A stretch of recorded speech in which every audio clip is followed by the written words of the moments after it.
हे व्यवस्थित करा म्हणा, याने आपलं सुरून कळू नका. हे व्यवस्थित नाही माईक. हॅलो हरी चालू देत ना का चालू देत.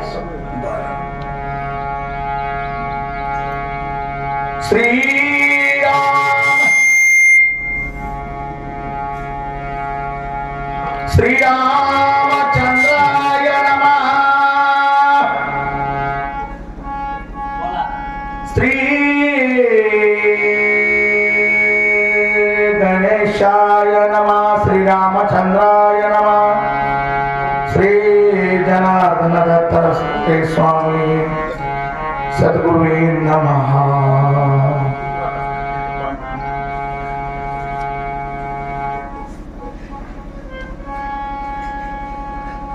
राजाभिषेक श्रीरामासे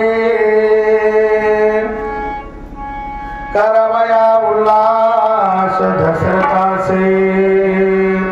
बोलो निजष्ट श्रेष्ठासे. ये त्यापासी सांगतो.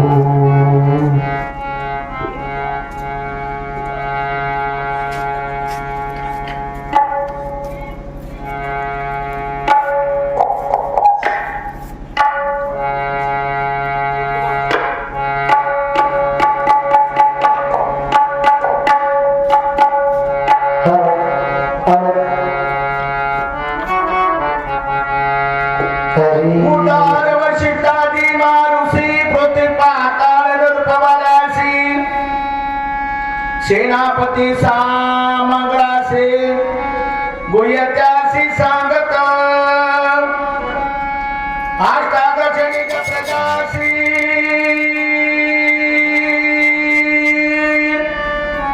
बोलवण्याती प्रेतीसी. बोलवण्या सन्मानैसी त्यापाशी काय मग बोले.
पाहिजे. वशिष्ठांनी वामदेव ऋषी सप्त ऋषी त्या ठिकाणी राजावर बसण्याची सामग्री गोळा करायची सांगतात. दाही दिशा 7 समुद्राचं पाणी आणायचं सांगितलं राजाभिषेकासाठी. राजाभिषेकासाठी जी सामग्री पाहिजे तेवढी सामग्री गोळा करायची सांगितली ऋषीवर लोकांनी.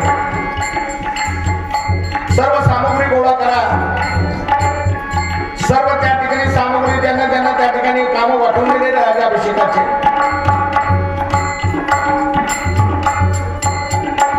अरे जिकडे तिकडे रामराजांच्या असलेल्या राजाची गुणगुण सुरू झालेली आहे.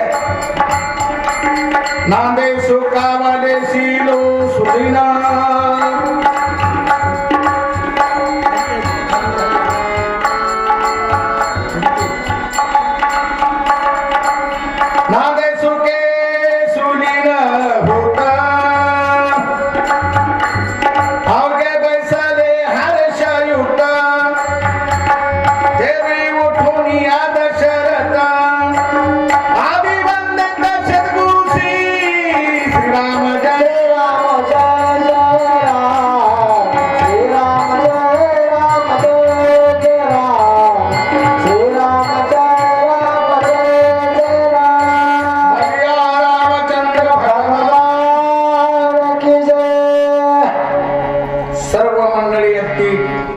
आनंदात आहे. राम राजाच्या या राजवैभवामध्ये आणि अजून आनंद वाढेल. दशरथ राजापेक्षा दुगुणित आनंद आम्हाला मिळेल असं प्रजाजनाचं वाक्य त्या ठिकाणी एकमेकाला बोलतात. सर्व सामग्री गोळा करायची सर्वांना आज्ञा दिलेली आहे. आणि काही देशोदेशी कर प्रजा प्रज्ञान सकळी वशिष्ठ वचनाचे चातक रघुकुळ टिळकाभिषेका. सर्व लोकांनी चातक सारखे दशरथ काय बोलतो म्हणून चातक कशी कसा पाण्याची वाट पाहतो तसा राजाच्या शब्दाची वाट लोक पाहत होते. काय सांगतो राजा? सर्वांचे कान राजाच्या शब्दाकडे लागलेले आहे. समस्त देखुनी सावधान वशिष्ठ बोलिला ती गरजून आवघ्याला उपाय नाही ना पट पूजन रघुनाथा. सर्वांची त्या ठिकाणी गुरु महाराज म्हणतात सर्व सामग्री गोळा झाली काय मला सांगा. देवालयी मूळारंभ शोय प्रकाशे प्रकाश गर्भा चिदानंद शोभा शोभा गर्भी पद्मनाभा महापूजा. अगदी रामाच्या अभिषेकाच्या पूजेची तयारी झालेली आहे. सर्व नगरीमध्ये उत्सव चालू आहे. लोक म्हणतात रामराजाच्या झाडात आम्हाला काही गुण नाही. राजगणेवाले कोडे कुंकुमा चंदनाचे सडे नाना रंगमाळा चौकडे लागे त्या पुढे वसंत. जिकडे तिकडे रंग रंगमंडित मंड देण्यात आले. कुंकुमाचे सडे टाकण्यात आले जेणेकरून वसंत सुद्धा लागेल. सुगंधित द्रव्य त्या ठिकाणी आणण्यात आलेलं आहे. मोठी जत्रा भरते तसे हट्टी लोक त्या ठिकाणी आपल्याकडे दुकान थाटून बसलेले आहेत. दशरथाची चिंता आता कमी झालेली आहे. राजाची चिंता कमी झाली पण दशरथाला जरा विद्वान माणसं क्षणोक्षणाला त्या ठिकाणी चिंतन करत असतात. नेमकं आपलं सारं बरोबर झालं पण या सर्वकाळाच्या वधाचा पाक आपल्याला भोगण्याची कधी वेळेने सांगता येत नाही. म्हणून तीही चिंता राजाला होती. माणसाने सुखामध्ये सुद्धा आपल्याकडून झालेल्या चुकाचं ध्यान करणारे ते सज्ञान त्याला म्हणतात. दशरथ राजा चिंता करतोय. सज्जनाचा मी वध केलेला आहे. त्या मदाचं पाप जणू काही मला असं वाटतं की झोळ भोगण्याची वेळ आलेली आहे. राजाला दुष्ट त्या ठिकाणी विचार मनामध्ये येऊ लागला. त्याच त्या ठिकाणी वाल्मिकजी त्याचं वर्णन करतात. आवष्टम बंधनचे मे राम नक्षत्र दारुण ग्रहे यावदयन्ति देवज्ञा जन्मस्तु मम शनीश्वर. आता जमाना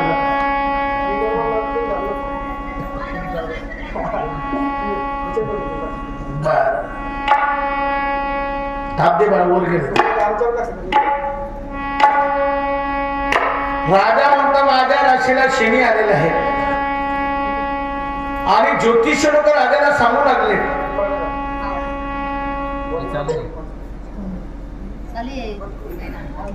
तोही लागताती क्रूरपीडा दुर्धर्मयाचे माझे का जन्म नक्षत्र तेथे वक्री भवन शनीश्वर त्याशी मिळला ते चाराती सत्वर गुरु देखा.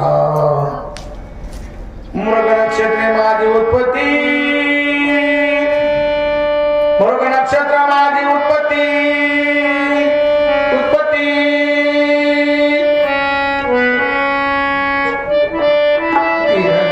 उत्पत्ती पूर्व वसुप जन्म प्राप्ती.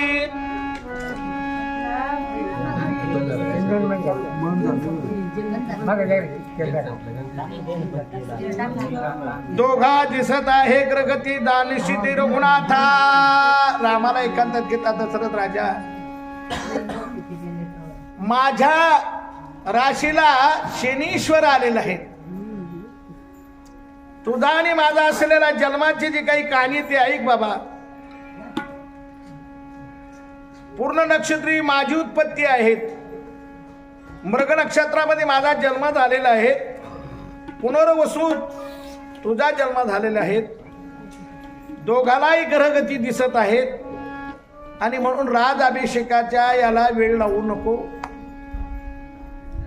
म्हणून वेळ लवकरच साधायची आहे. मुहूर्त टळू देऊ नको रामा. सूर्ययुक्त रावरोहिणीसी केतू बैसला उशे असे विख्यासी ते दोघे वैरी सूर्यासी रोहिरेनिसी ग्रामपाती. अहे बाबा राहू केतू आहे ना हे आपल्या राशीला आलेले आहेत आणि हे दोन्हीही ग्रह सूर्यनारायणाला त्या ठिकाणी त्यालाच आपण काय म्हणतो ग्रहण म्हणतो. ती ग्रहण गती सूर्यनारायणाला जशी आली ती आपल्या दोघाला आलेली आहे. मृग मिथुन माझी राशी 12 रवी राहू वृषभाशी क्रूर ग्रगती दिसे ऐसी विना नाशी विनाशाशी निजमूळ. मृग मिथुन माझी राशी आहेत. 12 रवी आणि राहू माझ्या राशीला आलेला आहे. क्रूर गती दिसत आहेत. विनाश होत असतो. अशी ग्रगती जर राशीला आले तर माणसाचा नाश होतो नाश होतो. शनी भोव दोन्ही वक्री तेथून गुरु आला तिचारी. हे क्रूर माझे शरीरवरी तेथे रामचंद्री बारावे. हे बाबा रामा शनी भोव दोन्ही वक्री आणि गुरु सुद्धा त्या ठिकाणी 12वा तुला आलेला आहे. हे क्रूर तुझ्या राशीला ग्रह आले आणि माझ्या राशीला ग्रह आलेला आहे ना. आपले तर शुभ काम करायचंय म्हणून महाराज कोणाला दोष देत जाऊ नये. आपल्या जर कधी कर्मामध्ये वाईट असेल आपल्याला जर ग्रहगती आली असेल तर त्यावेळेला मात्र आपले जवळचे माणसं सुद्धा आपल्याला नीट बोलत नसतात. ही ग्रहगतीची कहाणी आहे. चला पुढे. अनिष्ट स्वप्न पडू लागले राजा दशरथाला आणि त्याचे फळ काय आहेत त्या स्वप्नाचे तेही या ठिकाणी नागबाबा लिहितात. आणि एक दुचिन्ह म्या देखील दुष्ट स्वप्न पुढेला भाणे बाधिले संपूर्ण नेले झडपून घारीने.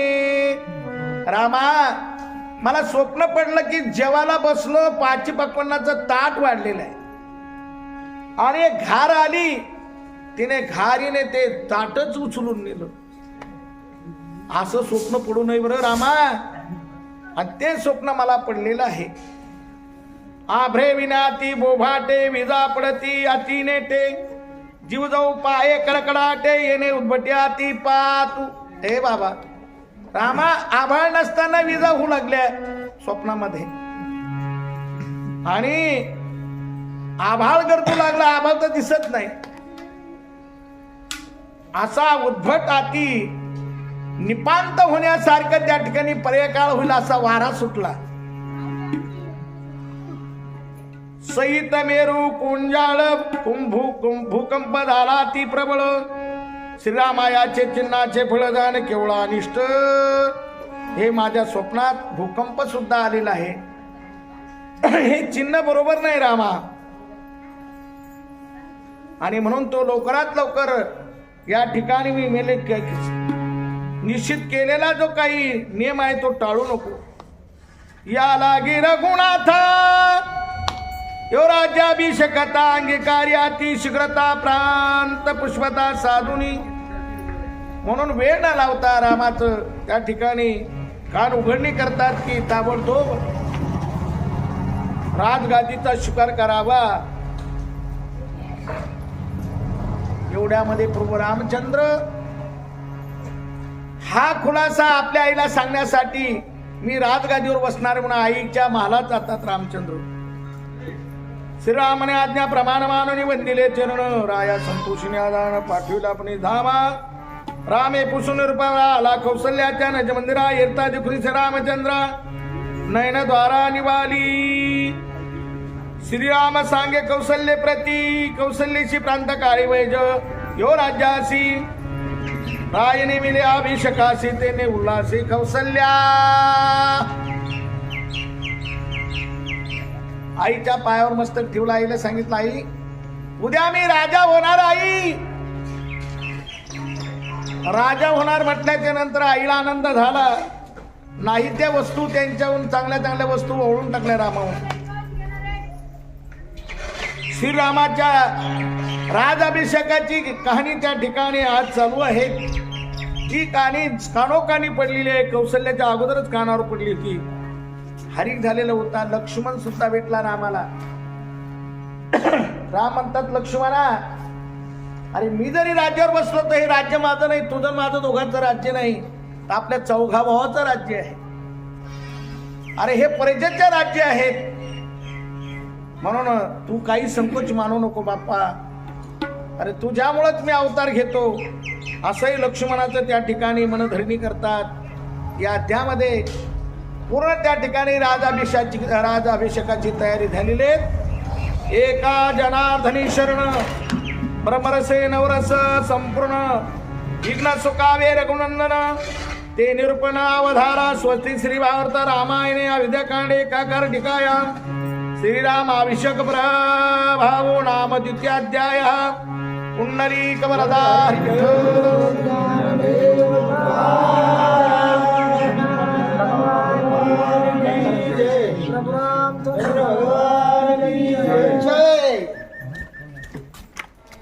राजाभिषेक निश्चित मुळे इंद्रजितात चिंता पडली. देव लोकांना चिंता. राम राज्यावर बसणार ही बातमी देवलोकाला सुद्धा कळाली. स्वर्गात इंद्र म्हणे, हा जर बाबा राजगादीवर बसला राम तर आम्हाला 33 कोटी देवांना रावणानं कोण ठेवलेलं आहे त्याला कोण मारी. राम जर राज्यावर बसला आम्ही कधीच बंदीशाळेतून मुक्त होणार नाही. म्हणून ब्रह्मदेवाकडे इंद्र गेला. ब्रह्मदेवाला ग्रहण सांगू लागला, देवादिदेवा ब्रह्मदेवा आम्हाला कोण सोडील राम राज्यावर बसला तर. राम जर तिथेच राहिला तर लंकेला कधी नाही येणार. म्हणून आमची सोडवणूक करण्यासाठी काहीतरी उपाय करा. देव म्हणती ब्रह्मयासी तुझे आश्वासन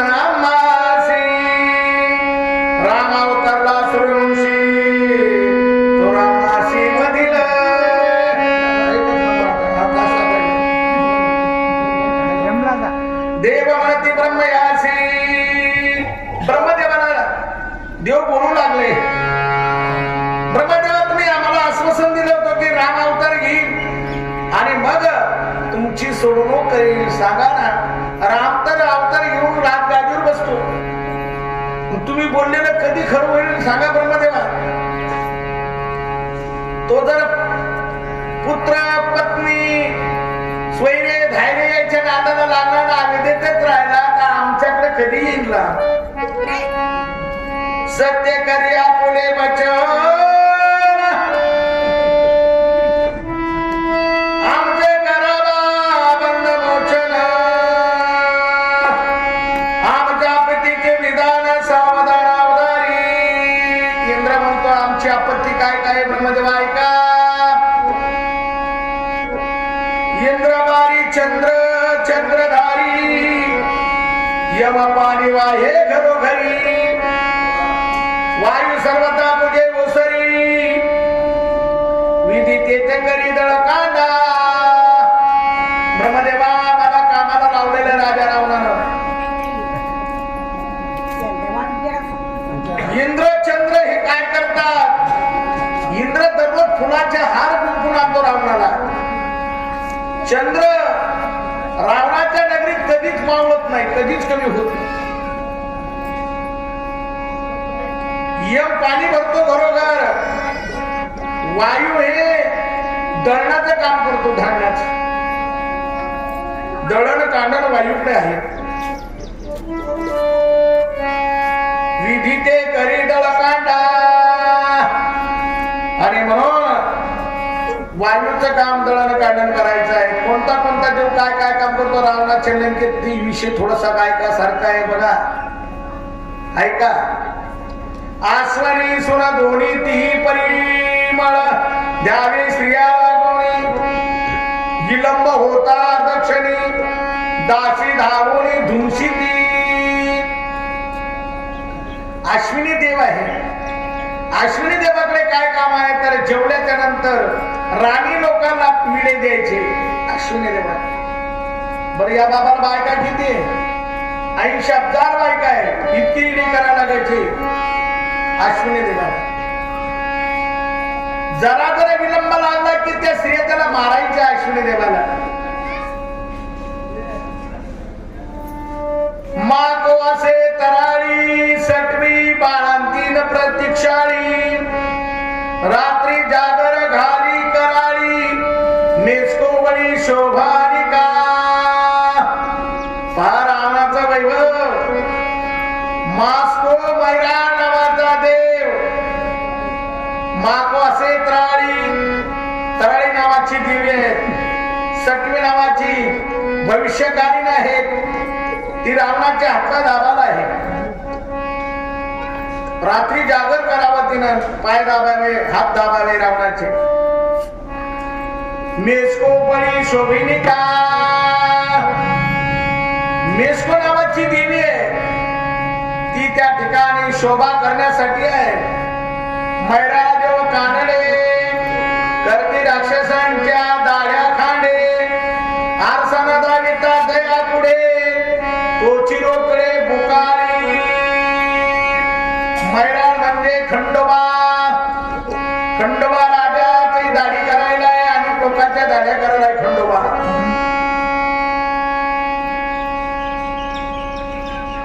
नवग्रहाची पिढा गाडी तेने रावणा घातले बांधवली. पाया खालून या बळी पायरी बुडी आडविले. राजाच्या सिंहासनाच्या पायऱ्या म्हणजे नवग्रह पायऱ्याच्या. नवग्रहाच्या पायऱ्या रावणाने केलेल्या आहेत. मग वर जाऊन बसायचं. सारे ग्रहाचे तोंड खाली आणि पाठीवर पाय देऊन रावण श्वासानं जाऊन बसायचा. राहू की तू शेवी आगारी त्याची पीडा सुरसुरी. रावणे करुणी पायरी मंच करा भेद तू. विघ्न रावण शेके जया पुढे तू गणेश होण्या बापुडे. गाढवाचे कळप गाढे चौकडे वळी तसे. गणपती बाप्पाचं काम आहे. गणपती बाप्पाकडे कोणतं काम आहे. गाढव बायचं त्यांना संध्याकाळी हराळी घेऊन यायचं. हराळीच्या पेट्या म्हणून गणपती ठेवतो आपण. प्रसन्न होई नाही तर बाय रावणाच्या घरी तुला पेंड्या आणावं लागत असे हरळीच्या.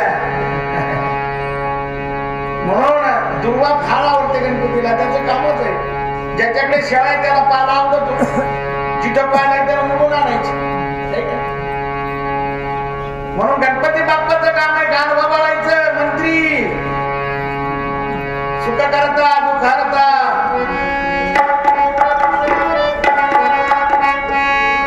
असा असलेला गणपती बाप्पाचा कामाचा प्रमाणा सांगितला. विघ्न रावण शेकी दया पुढे तो गणेश होण्या बापुडे. गाढवाचे कळकाळे वळती ससे, अग्निसा बदा भोस रावणाचे मिळव सस. नाना बळीचे स्पर्श दोष मृदुता आणि शीतपत्तीत. अग्नी नारायणाकडे काय काम आहे? फक्त कपडे धुवायचे. डाग जर कधी नाही निघला तर रावण मारायचा अग्नी नारायणाला. पहा त्या अग्नी नारायणाचं काम. उदक्रिया पूर्णाहते वेदन शिवानी ते वसदी. निरोप सांगव्या बृहस्पती प्रजापती शांती पाठक. वरुण देवाने घरोघर पाणी भरायचं. अरे बृहस्पतीने पंचांग सांगायचं. प्रजापतीने शांतपाठ करायचा. सकाळी शांतपाठ करायचा. लंकेत कोण होत? प्रजापती. ऐशामी देव समर्थ रावणाचे नित्यानंद. लंकेशाल्या रघुनाथ बंधन नित्य करील. काय म्हणतात? इंद्रदेव ब्रह्मदेवा इतके देवा मी या बाबाच्या ताब्यात रावणाच्या ताब्यात आहे.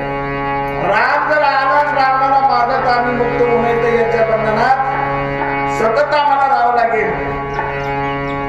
राघवासी राजा मी सिंचना तैत्याशी नगडे लंका गमन. आमचे नवे बंध मोचन अतिथी नवदता.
आहे त्या राम राजाची घडी मी काय बिघडू शकतो?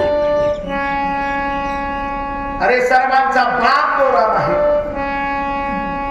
त्याने दर्शिक माझ्याकडे दृष्टी जर पाहिली तर मी जळून जाईल. कसा जाऊ मी त्या विद्येमध्ये? नोए नोए चार भावाचं त्या ठिकाणी जखंड्या घरामध्ये चांगलं चाललं असेल तर काही लोक म्हणत असतात तिने बिघडून टाकलं पाहिजे. त्यांना खाली आणण्यासाठी बरेच लोक प्रयत्न करतात. पण महाराज चौघा भावाचा जर विचार असेल तर बाकीच्या काड्या घालणाऱ्याचे फुकट त्या ठिकाणी काही चालत नाही. असा इच्छक म्हणतो मी रामराज्याची घडी बिघडवण्यासाठी जाऊ शकत नाही, कारण सर्वांचा विषय राम आहे. एक विषय तो सकाळाचा हरी, त्याच्या आवडीने आवडी वितरी. आता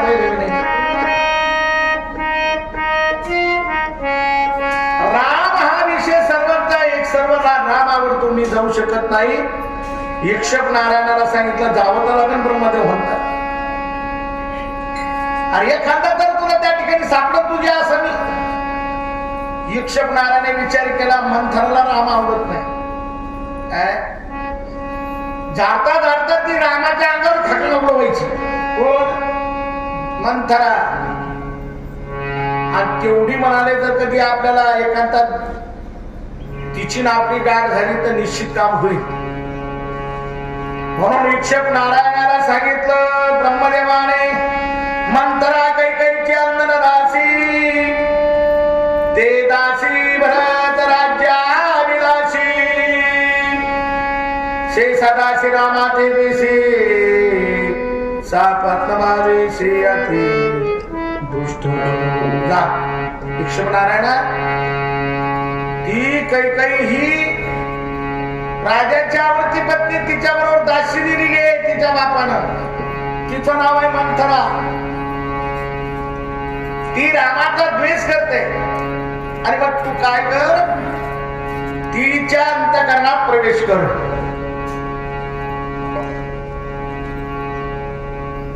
जेथे श्रीरामाचा द्वेष, तेथे कल्प वस्ती सावकाश, ती माती करून या प्रवेश करील विद्वसाभिषेका. ज्या आईला, ज्या व्यक्तीला रामाचा द्वेष आहे तिथे विकल्प काम करू शकतो.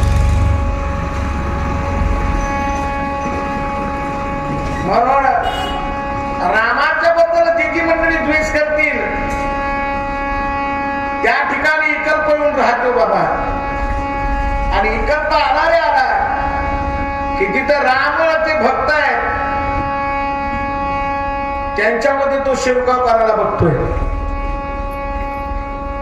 म्हणून तर आपल्याला बरेच 500 वर्षाचे पुढे दिवस लागले रामाचं मंदिर करायला. इच्छुकी लोक होते ना. रामभूमी आपली असून सुद्धा आपल्याला, आपलं घर असून आपल्याला घरात जायची इतकी वेळ लागावी राम मंदिर व्हायला. बनाएगे मंदिर, बनाएगे मंदिर, राम प्राण से प्यारा है, बनाएगे मंदिर.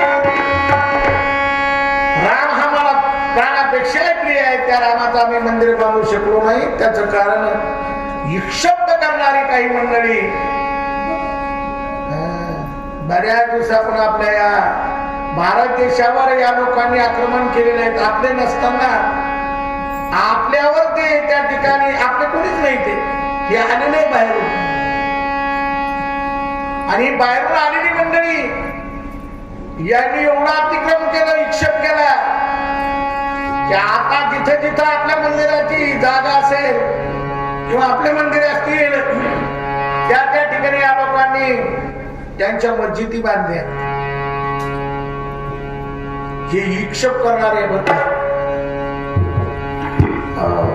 मला एक सांगू का, चांगल्या वस्तूला नजर लागते तसं रामाच्या राजाला नजर लागलेली आहे विक्षेप नारायणाची.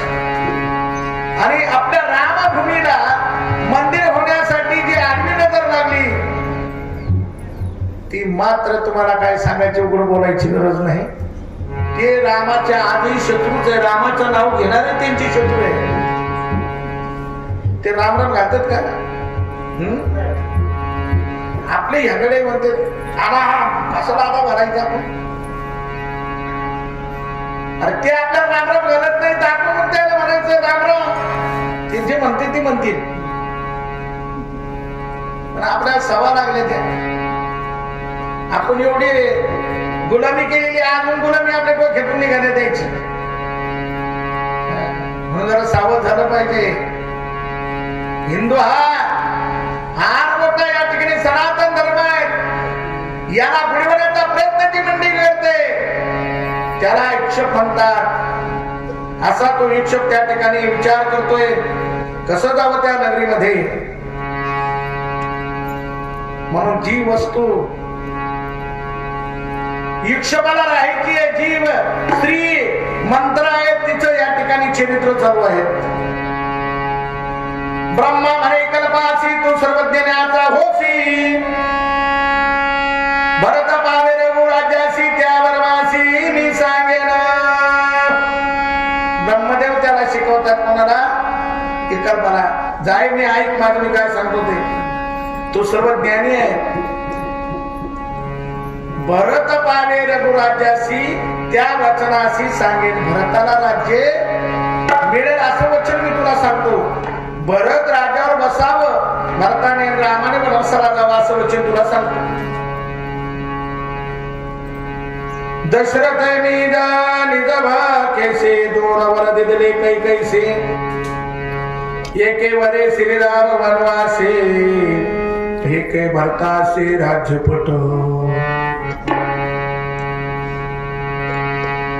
तू काय कर, खाली गेला की कपट असं कर की एका वराने राम वनवासाला गेला पाहिजे, दुसऱ्या वराने भरत गादीवर बसला पाहिजे रघुवंशाच्या.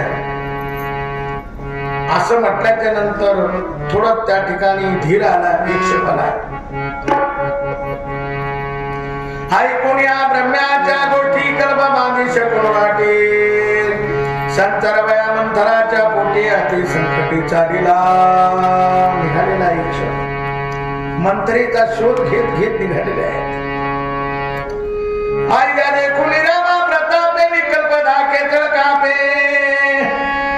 तिथे तेथे शोलपे श्रीराम पदवे शशांक. कपटी माणूस हा कधी साक्षात येऊ शकत नाही. कपट करण्यासाठी लपत छपत यावं लागतं. म्हणून लपत लपत येऊ लागला कोण? इक्षक नारायण. कुठं गुप्त व्हायचा, कुठं दिसायचा, कुठं गुप्त व्हायचा, कुठं दिसायचा, आम्ही त्यामध्ये फिरू लागला.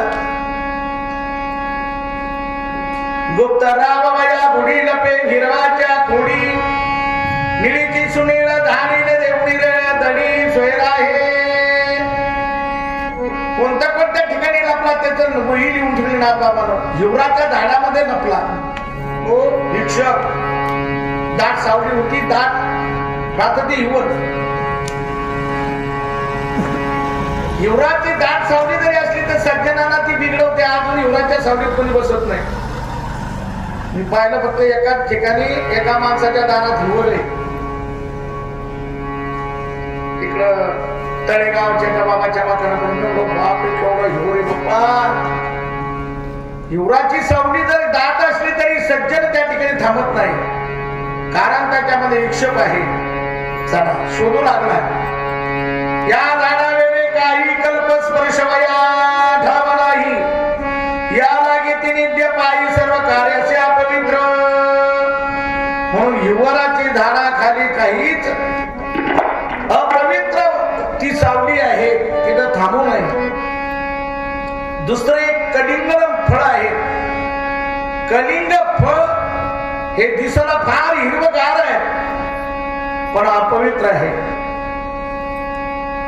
नित्य आहे, ते टाकाऊ आहे. ते जर खाल्लं तर कडू लागतं महाराज.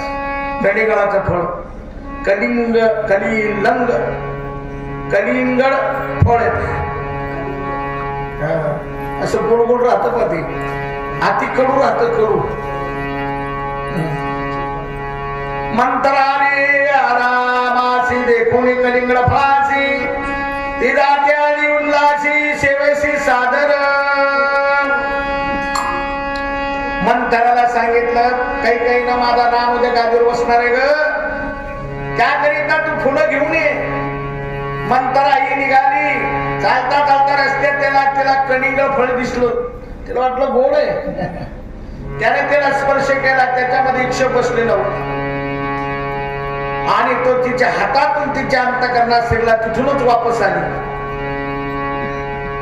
लाल बुंद नेत्र झाले मंतरेचे आणि आता तो का बोलू लागली. कोणाला? काही केला बोलते.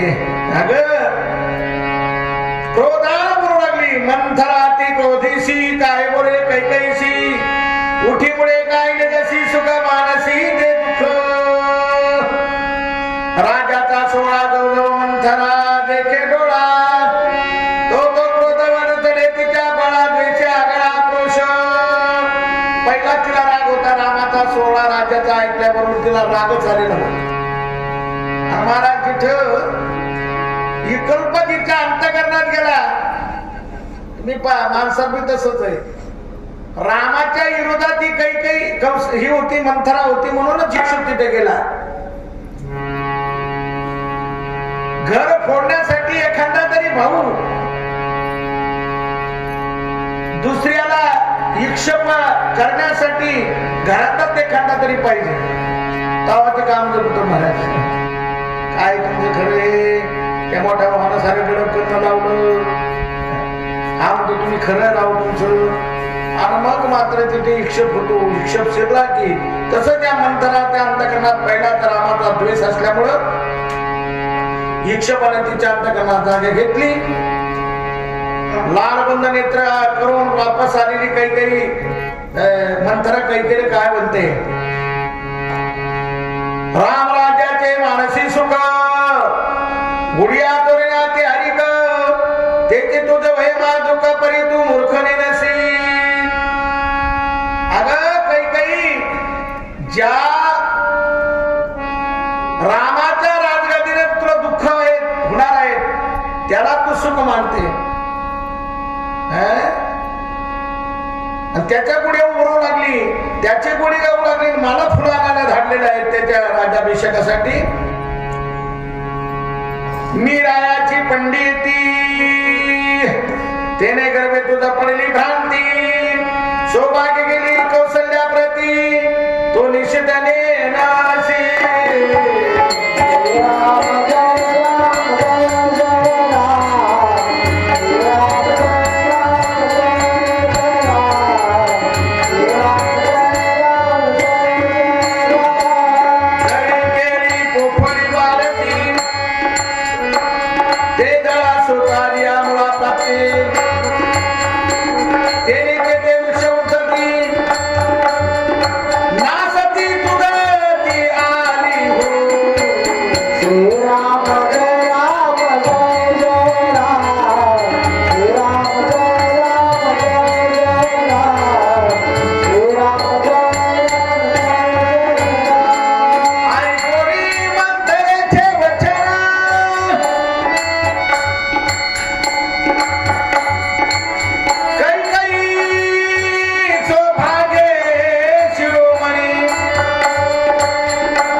शब्दामध्ये तुला एवढा अभिमान राजाचा सुंदरपणाचा अभिमान असल्यामुळे तुला काही सुचत नाही.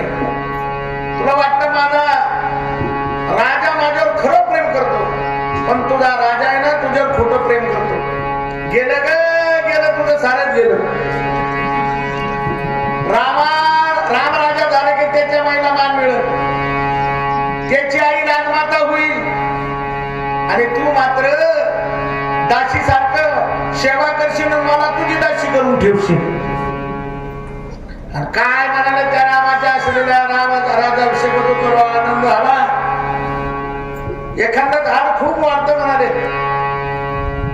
त्याला फळं येतात आणि ते थोडं नासून जातात तर कोणी खात नाही. तशी स्थिती तुझी झालेली आहे. मंत्रीचे शब्द ऐकल्यावर काही दचकली. कैकेयीनं पाहिलं ही रामाबद्दल एवढं वाईट का बोलते,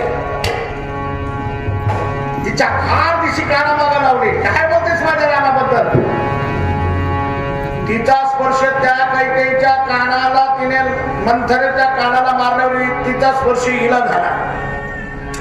लईन जशी एखाद्याला जर ती एखाद्या माणसाला चिटकलं ते दुसरं काढायला गेलं काही ते चिटकत, तसे विकार आहे महाराज.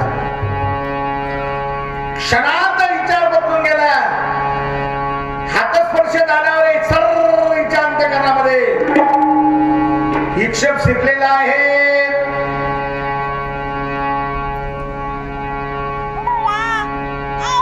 मंत्रा झाली क्रोधयामान, तुझा आले व दारुण विघ्न, ते तो आपण नेनेसी राजा दशरथ आपण, तुझं छळीता संपूर्ण, त्याचे तू नेनेसी लक्षण, पंडिती पणाती गर्भा.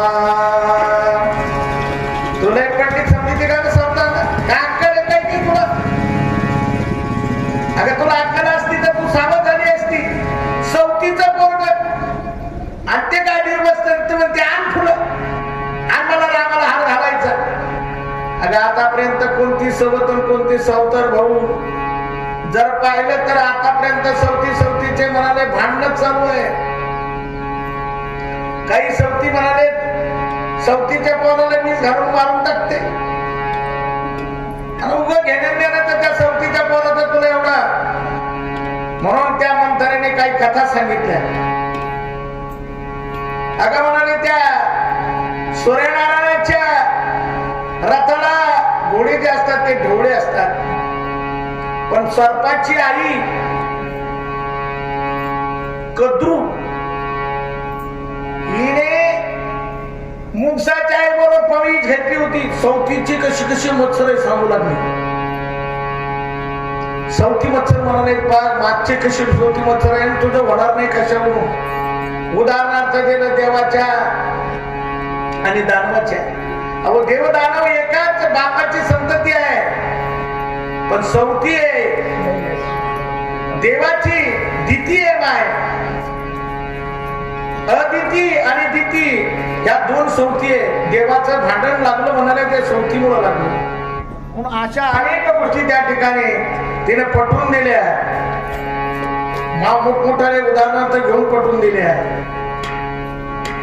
सर्पाची आई म्हणाली मुंगसाच्या आईला, कारण हे तुम्हाला कळलं. मुंगसाची आई म्हणू लागली अगं नाही, सूर्याच्या रथाचे घोडे ढवळेच आहे. सर्पाची आई म्हणू लागली नाही, सूर्यनारायणाच्या रथाचे घोडे निळे आहे. दोघीचा वाद सुरू झाला. शेवटी सर्पाची आई म्हणे जर निळे असली तर मग ती म्हणे कच्च्या घागरीने जन्मभर तुझ्या घरी पाणी वाहील. पुण्यात सर्पाच्या आईने काय केलं, सर्पाला सांगितलं सूर्यनारायणच्या घोड्याला तुम्ही काय करा, दंश करा. मग ते निळे जर झाले तर माझी सवत जन्मभर माझं घरी पाणी वाहील. सर्प म्हणे आई असं कपट का करते? पण त्या सर्पाच्या आईने सांगितलं जास्त शास्त्र सांगू नका मला. सर्पाने सांगितलं कपटी माणसाचा नाश होतो गाई, का कपट करायला सांगते? नाही नाही करायलाच पाहिजे ते, माझी आज्ञा आहे तुम्हाला. नाईला झाला सर्पांनी चावा घेतला. सूर्यनारायणच्या घोडे ढवळे होते पण वीज चढलं आणि निळे दिसू लागले. एवढ्या घाई घाईनं तिने त्या मुंगसाच्या आईला आणलं, सांगितलं बघ बघ कसे घोडे आहे. तू तर म्हणत होती ढवळे, कसे घोडे? मला निळे आहे. आता तू शिंकली की मी कोणाला पाणी भरावं लागेल? ते म्हणे आता मी जन्मभर तुझ्या घरी पाणी व्हायची काय केली पैज घेतलेली आहे.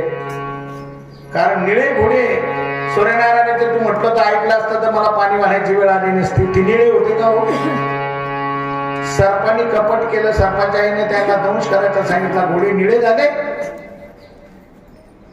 एके दिवशी मुंगसाच्या आईने विचारलं, मुंगसाने विचारलं आईला, का गाई तू या सर्पाच्या आईच्या घरी पाणी का भरते?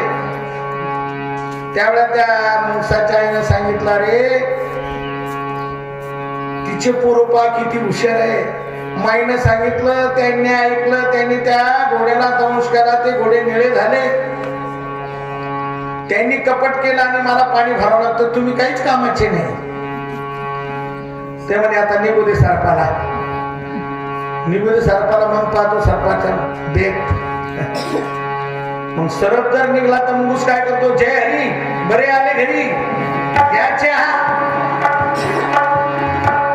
सर्पाचा आणि मुंगसाचा अद्याप वैर आहे. हे फक्त मातेचं सवतीचं ही कथा मंथरेने कैकेयीला सांगितली. तिचं डोकं बैठवलं महाराज. ऐकुनी मंथरेचे वचन, ऐकुनी मंथरेचे वचन,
मंथरेला जवळ घेतला, आपल्या गळ्यातला आपलं काढला, कंठमणी काढला आणि बक्षीस देऊन टाकला कैकेयीला. माझी खरंच सखी बहीण आहेस तू, की माझी चिंता तुला आहे, मला कळेल ना ग. भेटता भेटता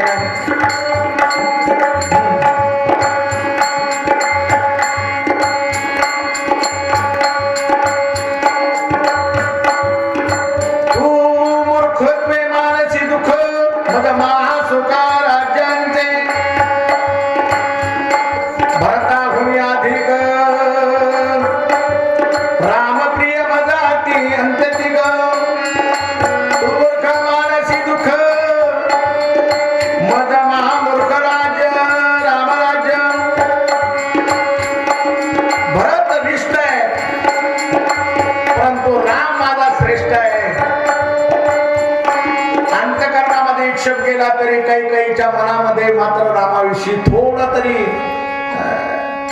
त्या ठिकाणी रामाचा प्रेम उत्सव म्हणून येतोय. मंथरे मूर्ख आहेस तू, अगं कनिष्ठ आहे भरत, श्रेष्ठ माझा राम आहे. तू मूर्खत्वे मानसी दुःख, तू मूर्ख मदमा सुख राम राज्य. मला रामाचं राज्य सुख आहे, सुख आहे. मला दुःख नाही, रामाच्या राज्याचं महासुख होणार आहे. भरत विष्ट रामानिष्ठा इशी माने तिथे महापापिष्ट राम ज्येष्ठा ते श्रेष्ठ राजाभिष्ट श्रीराम. जैसा भरत तैसा राम, मद दोन्ही समसमान. उपजेत का मानसी विषय, मानसी विषम मूर्ख परम तू एकी. कैकेयी तिला कधी कधी म्हणायची, तू मूर्ख आहे ग, माझा राम जो आहे आणि माझा भरत जो आहे तो मला समान आहे. कुब्जे तू निश्चयता आणते आमच्यामध्ये, तो आमच्यामध्ये फोड घालायला बसलेली आहे. पुन्हा मनात यायचं, ही म्हणते ते बरोबर आहे. आता तर कंठाचा मणी काढून दिला ना, आता पुन्हा नाव ठेवते कैकेयी मंथरेला. ऐकूनिया कैकेयीचे वचन खुबजा क्रोधे मूर्छापन कंठीचे काढूनिया आभरण दिदली टाकुना ती रागे. तुम्हाला आता कंठमणी देणार, मला परत मूर्ख म्हणते. काढला तिचा हार तिच्या अंगावर फेकून दिला. जा म्हणाले, मला लागत नाही.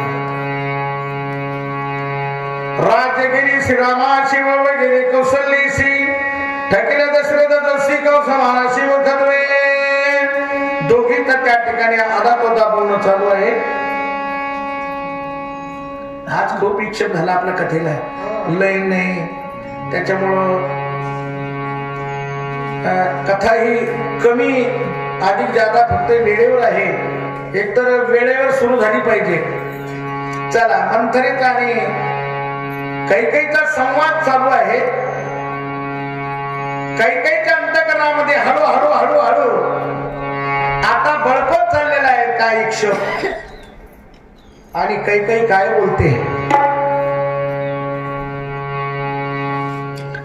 एव वेद शास्त्र विचार सापत्न ते मुखे वैरी प्राण परमिळले घरी ते तुझ्या गर्वे करी ना ठेवे. म्हणून वेदशास्त्र पुराणे सोबतीची कथा सांगते, तू ऐकत नाही ग. मंत्रा म्हणते, अनेक उदाहरणं तिला पुन्हा देऊ लागली. मंत्रा सांगे कैकेयीशी, जरी तू माझा बोल करसी राजसाधीन भरतासी क्षणार्धासी मी एक ऐक. माझा बोल जर तू कधी साधला तर तुला भरताला राज्य साध्य होईल. अंतःकरणामध्ये इक्षपाने जागा घेतल्यामुळे आता कैकेयी तिचं ऐकू लागली. बरं काय, कैकेयी बोले, प्रति कोण युक्ते राज्य भरते समाधिसते उपते साधिशीलते उपते न यथा निभूती मर सांगे. हे मंत्रे, खरंच ग माझ्या बापाने तुला माझ्या बरोबर दासी म्हणून पाठवलं, पण तू माझी माया आहेस. माझं हित तुझ्या हातात आहे. सांग ना ग, कोणती युक्ती करू मी की राम गादीवर बसला नाही पाहिजे, अशी युक्ती कोणती करू सांग ना. वशिष्ठ बामध्ये वादी ऋषी राज्य मानितील भरतासी ते तुझं युक्ती आहे कैसी येता सांगे. काही म्हणे वशिष्ठ वामदेव सप्तऋषी आहे, शास्त्राच्या नियमाने राम मोठा आहे, रामाला राज्यावरती बसवतील, माझा ऐकणार नाही. त्यावेळेला कोणती युक्ती करू म्हणाले. म्हणताना म्हणे कैकेयीशी, तुझे निविदे दशरथासे हात घातला नथासे केवी दुःखाचे सावेन. आतापर्यंत तुला माहित नाही तू जे कार्य केलेलं आहे ते 2 वर तुला त्या कार्यामुळे मिळालेले आहे. रथाच्या ठिकाणी तू हात लावला, आखाच्या ठिकाणी हात लावला आणि तुझ्या हातावर चाक तोडले, धरलं, तुडून धरलं आणि त्या कमाईचे 2 वर तू मागून घेतलेले आहेत, ते वर अद्याप तसेच आहे. आणि त्या वराचं आज तू काम कर, त्या वराचा उपयोग तू घे. राजाला त्या ठिकाणी वचनात घे आणि हे 2 वर मागून घे. अशी युक्ती ती कुब्जा त्या ठिकाणी सांगते. कुब्जेकडून कैकेयीला शिकवण. ऐकून कैकेयीचे बोल कुब्जा विचारी सांगे सखोल. तुवा कोपकारावा प्रबळ मुख्यत्वे केवळ रागावरी. राजावर कोपायचं, राजावर राग भरायचं.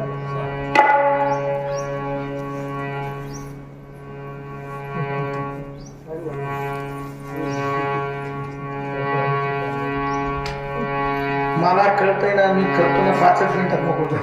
गरम करून आम्ही कथा वार्ता आम्ही ऐकती सर्वता शेजारी राज्य भारवा हो गेलो. मंथरेचे त्या ठिकाणी विलास चालू आहेत. मंथरेने बरोबर राणीला पटवलेले आहेत आणि 2 वराचं काम तू मागून घेतले. 2 वरात या ठिकाणी त्याचा उपयोग करून घे.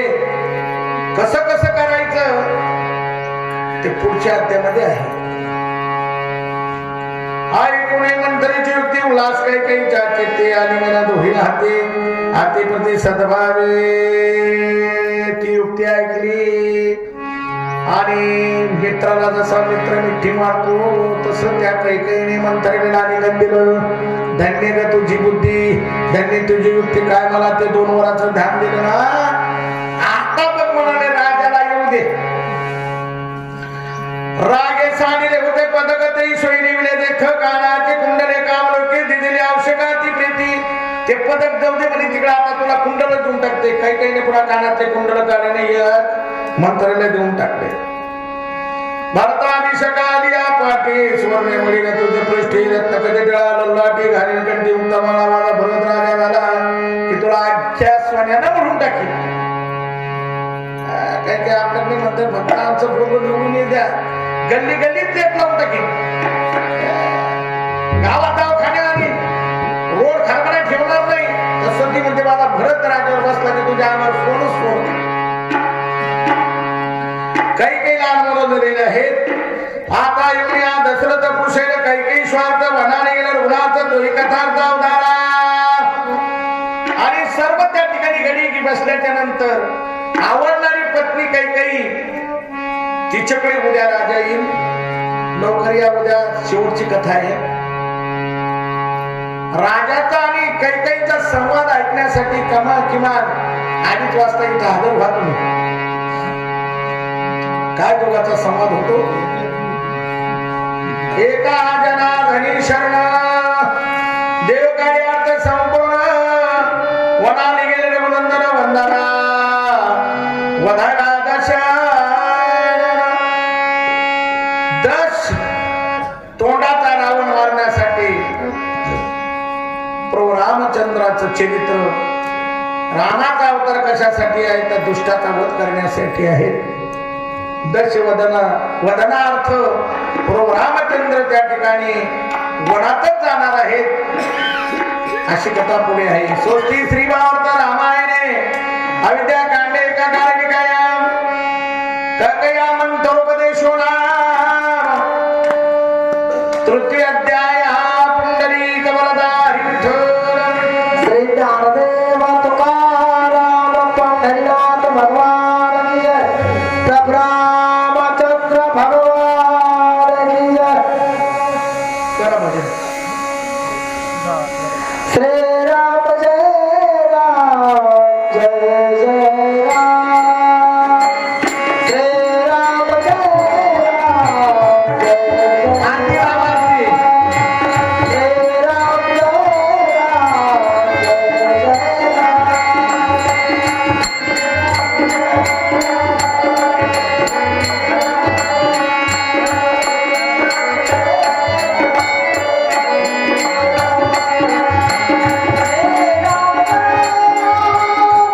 जय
कारणे दे